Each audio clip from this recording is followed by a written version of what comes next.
नाज़रीन, इंतखाबात से कबल इलेक्शन कराना सबसे बड़ा जो है वो मरहला समझा जा रहा था। अब इलेक्शंस के बाद जो है वो हुकूमत बनाना इस वक्त सबसे मुश्किल मरहला समझा जा रहा है। पीपल्स पार्टी और नून लीग जो है वो दोनों एक बार फिर से तकरीबन गालिबन ये हुकूमत बनाने के लिए और हुकूमत जोड़ने के लिए इकट्ठे होते हैं और तकरीबन ये 5वीं दफ़ा दोबारा जो है वो हुकूमत साजी के लिए एक दफ़ा फिर से इकट्ठे हुए हैं। और अगर ये कहा जाए कि नून लीग और पीपल्स पार्टी जो है वो इस वक्त हुकूमत साजी के लिए सरतोड़ कोशिशें भी कर रही हैं और एड़ी चोटी का जोर भी लगा रही हैं, तो शायद बेजा नहीं होगा। और अब नौबत जो है वो यहाँ तक आन पहुँची है कि अब ये वाली इस बात के ऊपर डिस्कशन हो रही है कि हुकूमत साजी के लिए जो वज़ारत उज़्मा की कुर्सी है उसे 2 टर्म्स में तकसीम किया जाए। और कहीं भी पाकिस्तान की तारीख़ में कहीं इसकी नज़ीर नहीं मिलती कि हुकूमत साजी के लिए जो है वो आप वज़ारत उज़्मा की कुर्सी को 2 टर्म्स में तकसीम करें, यानी कि 3 साल जो है वो PMLN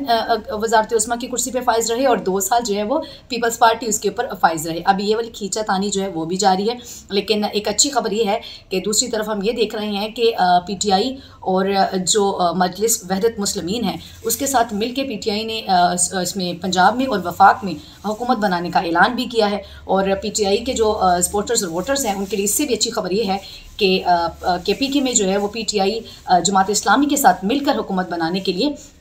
जो है वो तैयार दिखाई देती है। और चूँकि खैबर पख्तूनख्वा में PTI की अक्सरियत भी है और वैसे ओवरऑल देखा जाए तो वफाक में भी इस वक्त जो है वो 93 सीट्स जो है वो PTI के आज़ाद जो है हिमायत याफ्ता आज़ाद कैंडिडेट्स हैं उनके हिस्से में आ रही हैं। तो यहाँ पे अगर मजलिस वहदत मुस्लिमीन के साथ जो है वो आ जाते हैं तो ऑब्वियसली जो मखसूस नशिस्तें होंगी वो भी मिलेंगी, जो अकलीती नशिस्तें होंगी वो भी मिलेंगी। तो फिर इस तरह ये पहले भी हो रहा था कि अगर किसी छोटी पार्टी को ज्वाइन करती है और फिर उनके चांसेस जो हैं वो बन सकते हैं। और इससे भी अच्छी बात यह है कि अली अमीन गंडापुर जो है उन्हें जो है वो नामजद कर दिया गया है वज़ीर आला KPK के लिए, जो कि एक बड़ा अच्छा तासुर है इस चीज़ का कि चूँकि उन्हें ये यकीन है कि वो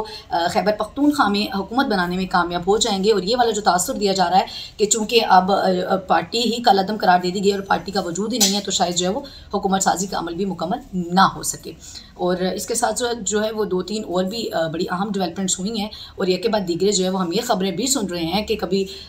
जो बानी PTI हैं इमरान खान उन्हें बनिंगाला शिफ्ट करने के हवाले से भी खबरें चल रही हैं, खबरें ज़ेर गर्दिश हैं और इनमें बहुत हद तक सदाकत भी है। अब ये तो कुछ भी कहना कबल अज़ वक्त होगा कि इसकी कन्फर्मेशन क्या है, लेकिन चूँकि इस चीज़ का जो है वो उन्हें यकीन है कि वो कहीं ना कहीं पे हुकूमत साजी के लिए कामयाब हो जाएंगी। और अगर KPK में भी PTI के आज़ाद हिमायत याफ्ता कैंडिडेट किसी छोटी पार्टी को ज्वाइन करते हैं, हुकूमत बना लेते हैं, तो यकीनन खान साहब के लिए कहीं ना कहीं पे नहीं बल्कि बहुत हद तक ये तासुर दिया जा रहा है कि एक अच्छा रिलीफ मिलता हुआ नज़र भी आ रहा है। तो वो जो एक मायूसी की फ़िज़ा थी वो भी ख़त्म होती दिखाई दे रही है। और जो कैंडिडेट्स इस वक्त सड़कों पर हैं, चूँकि जिन्होंने अपने अपने जो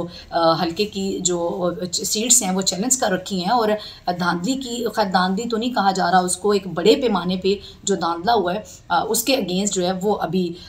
उसमें भी मौजूद हैं। उन्होंने अदालतों का रुख भी किया है और बेफॉर्म जो फॉर्म जो है 45 इसको, और फॉर्म 45 के मुताबिक बड़ी अच्छी बात ये लगी है कि हामिद मीर ने बड़ा आज मुनसिफाना तज्ज़िया उसके ऊपर किया कि अगर फॉर्म 45 के मुताबिक नताइज आए तो नून लीग के पास महज 15 सीटें बचेगी और MQM के पास सिर्फ 1 सीट रह जाएगी। अब ये अब चूँकि जो नामवर जर्नलिस्ट हैं अब उन्हें भी इस चीज़ का